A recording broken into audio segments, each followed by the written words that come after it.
Na Índia, seu habitat natural, os pavões fazem parte do menu de um dos caçadores mais ferozes da natureza, o tigre.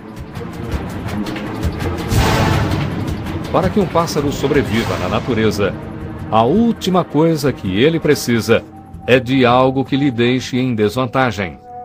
Uma cauda que o torne visível aos predadores e o torne lento para escapar. Para os criacionistas, isso é fácil de explicar. Deus os criou dessa forma.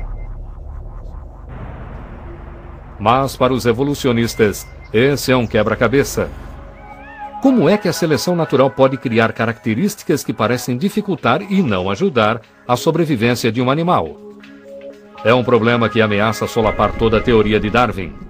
A ecologista comportamental Marion Petrie tem analisado esse fenômeno enigmático.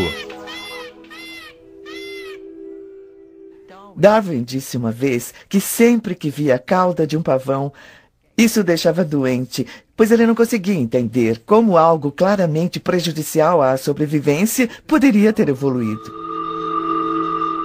Se a sobrevivência do mais forte estivesse de fato ocorrendo, seria de se imaginar que os pavões tivessem desaparecido. Mas Darwin percebeu que a evolução não envolvia apenas a sobrevivência, mas envolvia algo mais. Sexo. Darwin propôs que o cérebro da fêmea tinha um papel crucial na evolução. Ele argumentava que as fêmeas dos pássaros preferiam machos com penas mais vivas e caudas mais vistosas. Como esses machos vistosos eram mais bem-sucedidos com as fêmeas, eles tinham mais filhotes. Durante muitas gerações, suas cores vivas se espalharam por toda a população e, gradualmente, pássaros de cores apagadas desapareceram. Durante mais de um século, ninguém verificou se isso era verdade, até que Petrie resolveu analisar o problema. Em uma fazenda de pavões em Norfolk, Inglaterra, ela resolveu descobrir se as pavoas realmente preferiam os pavões com caudas mais vistosas. Sua ferramenta de pesquisa? Uma tesoura. Para deixar alguns dos machos mais vistosos menos exorbitantes, ela cortou 20 das manchas em suas caudas. Durante a estação de acasalamento, Petrie e sua equipe observaram para ver se os pavões com a cauda cortada ou se seus rivais intactos faziam mais sucesso com as garotas. Nós registramos os acasalamentos bem-sucedidos de cada macho e descobrimos que os pavões com caudas mais atraentes, na verdade, se acasalavam mais. Petrie descobriu que um macho com uma cauda inteira tinha 2 vezes mais possibilidades de se acasalar do que o que tinha sua cauda cortada. Darwin estava certo. A escolha das fêmeas conduz à evolução de pássaros coloridos de caudas longas. Mas o resultado leva a uma outra pergunta. Por que gerações de fêmeas escolheram machos com caudas mais coloridas e atraentes? A resposta poderia estar na qualidade de seus genes. Somente os machos com os melhores genes são fortes o bastante para levar ao crescimento de caudas mais longas e à produção de cores mais vivas. Ao acasalarem com os machos mais coloridos, as fêmeas ajudam a assegurar que seus filhotes sobrevivam e se reproduzam. A escolha das fêmeas explica por que os pássaros machos têm cores tão vivas, assim como Darwin previra. Mais uma vez, a teoria de Darwin sobrevive intacta. Mas ainda há um último mistério. Os biólogos precisam mostrar como ocorre a mudança. Como, a nível microscópico, isso poderia evoluir até um ser humano. A partir de todas as evidências que vimos até agora, parece que Darwin estava certo. A vida evoluiu. Durante milhões de anos, a natureza transformou seres vivos simples em animais e plantas que temos hoje. No século XIX, Darwin não tinha as ferramentas para explicar como, mas hoje, finalmente, nós podemos. Nas últimas poucas décadas, houve uma revolução na biologia.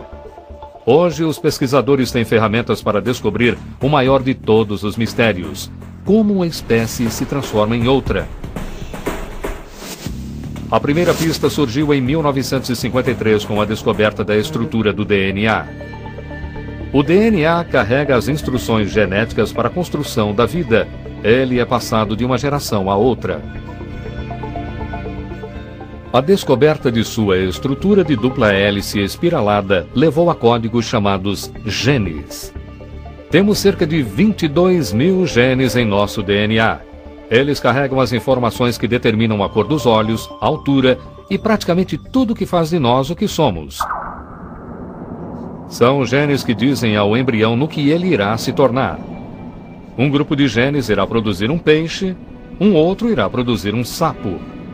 E são os genes que dizem aos cientistas como um ser vivo se transforma, durante milhões de anos, em um outro. Na Universidade da Califórnia, em Berkeley, o professor Mike Levine e o estudante de graduação Brad Davidson descobriram que a mudança de apenas um gene pode representar um grande salto no projeto de um corpo. Eles estudam assídias. Parece algo simples, mas não parece muito quando comparado à maioria dos outros animais. Mas no laboratório, ela é uma estrela. Os pesquisadores consideram a larva da assídia algo bem próximo da aparência que nossos primeiros ancestrais humanos poderiam ter tido cerca de 550 milhões de anos atrás. Se eles estiverem certos, então o coração humano evoluiu de um coração como o da assídia. Nosso coração tem 4 câmaras. Sapos ou cobras têm coração com 3 câmaras. E você verifica os peixes, e eles têm 2 câmaras. Bom, o coração da assídia tem apenas uma câmara, mas ela está sem dúvida relacionada ao nosso coração. Então, será que essa simples criatura poderá nos dizer como nosso coração evoluiu? Em um porto próximo de São Francisco, a equipe coleta assídias para uma experiência.